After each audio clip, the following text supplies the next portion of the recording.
Hey there! So you've got a piece of solid or sterling silver that's, well, maybe looking a little dull, little tired. You have definitely come to the right place.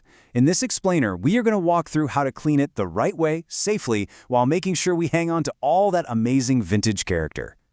And this quote, it really gets to the very heart of what we're talking about today.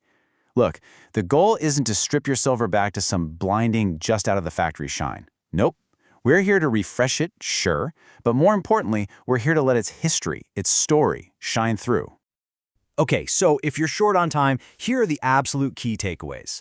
Rule number 1, always start with the gentle stuff. Mild soap and a soft cloth. You only bring out the baking soda for really stubborn tarnish. That popular foil method? It's an option, but you gotta be careful. And honestly, the best trick of all? Storing it properly means you'll hardly ever have to do this.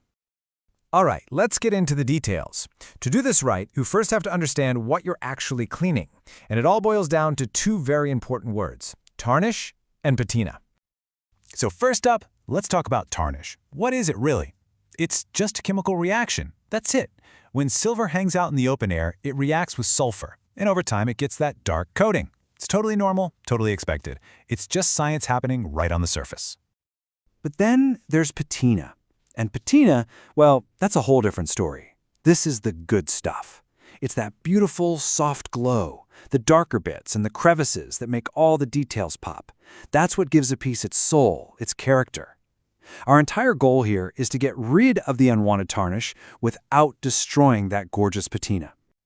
Okay, before you even think about getting that silver wet, hold on. We need to do a super quick but super important safety check. This is going to save you from a lot of potential regret, trust me. First things first, what are you actually holding? Flip it over. Look for a little stamp that says 925 or sterling. If you can't find one or you think it might just be silver-plated, then stop. These methods are not for plated items. Second, take a really close look. Do you see any parts that were intentionally made dark to bring out a design? And third, if you're ever in doubt about anything, just stick with the mild soap method. It's the safest bet every time. All right, safety check done? Good. Now for the fun part, the actual cleaning. We're going to walk through these in order, from the gentlest approach and only moving up if we absolutely have to. This right here, this is method number 1. It's your default, your go-to, the safest thing you can possibly do. Just give the piece a quick rinse with some lukewarm water. Get a little bowl of water, add just a tiny drop of mild dish soap, and then gently wipe it with a microfiber cloth. And this next part is really important. Rinse it off really well and dry it immediately and completely. Most of the time, this is all you need to remove oils and light grime. And while you're doing this, just keep this little mantra in your head. You are polishing eyeglasses, not scrubbing a burnt pan. The pressure should be almost nothing. Be gentle. But what if that soap and water just wasn't enough? You've still got some stubborn tarnish. Okay, it's time to escalate, just a little bit. We're going to make a simple paste, 3 parts baking soda to 1 part water. Apply it with your soft cloth using that same super light pressure. But here's the secret. Don't go crazy. You're only going to work on a spot for maybe 30 seconds, 90 seconds tops. Then stop, rinse it all off, and dry it immediately. Okay, let's talk about the big one, the aluminum foil method. I'm sure you've seen this online. And look, it can work, but it is not a silver bullet. It's best for plain, sturdy sterling items without a lot of details. But, and this is a big but, you're going to skip this for anything that's silver-plated, anything with mixed materials, anything with those beautiful dark details, or frankly, anything that's old, fragile, or really sentimental. It's just not worth the risk. You know, sometimes knowing what not to do is even more important than knowing what to do. So let's quickly go over some of the biggest mistakes people make that can really damage their silver. So here's your please don't do this list. First, stay away from any kind of abrasive pad or scrubby sponge. You'll just cause scratches. Stick with a microfiber cloth. Second, there's harsh chemical dips. Yeah, just skip them. They can strip away everything, including the good stuff. The dishwasher? Absolutely not. The heat and harsh detergent are a terrible combination for silver. And finally, don't let water sit on it. That's how you get spots. Always dry it right away. You want to know the real secret to having beautiful silver all the time? It's not about cleaning. It's about prevention.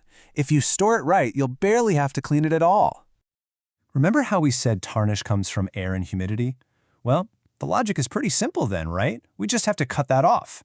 The best way is to keep your silver in a sealed anti-tarnish pouch or bag. You can even toss in one of those little silica gel packs to absorb any moisture. And just keep it away from things like rubber bands or certain types of paper that can actually make it tarnish faster. Okay, we're almost there. Before you grab your silver and head to the sink, let's just do one final mental checklist to make sure you're totally ready to go. So just ask yourself these quick questions. 1. Am I positive this is sterling silver? 2. Am I starting with the gentlest method first? 3. Do I have my soft cloths ready for both cleaning and drying? 4. Am I going to test any stronger methods on a small hidden spot first? And 5. Do I have my anti-tarnish bag ready for when it's all clean and dry? If you can say yes to all of that, you're golden. And that brings us right back to where we started. The beauty of old silver isn't in how shiny it is, it's in its character. It doesn't need to look brand new to be absolutely gorgeous. Your only job is to give it a gentle refresh, know when to stop, and just let that beautiful patina do its thing. So, next time you pick up that piece of silver, take a really good look at it. Think about the journey it's been on, the story it tells. Because when you clean it with care, you're not just getting rid of some tarnish, you're helping that story, its unique character, shine through for years to come.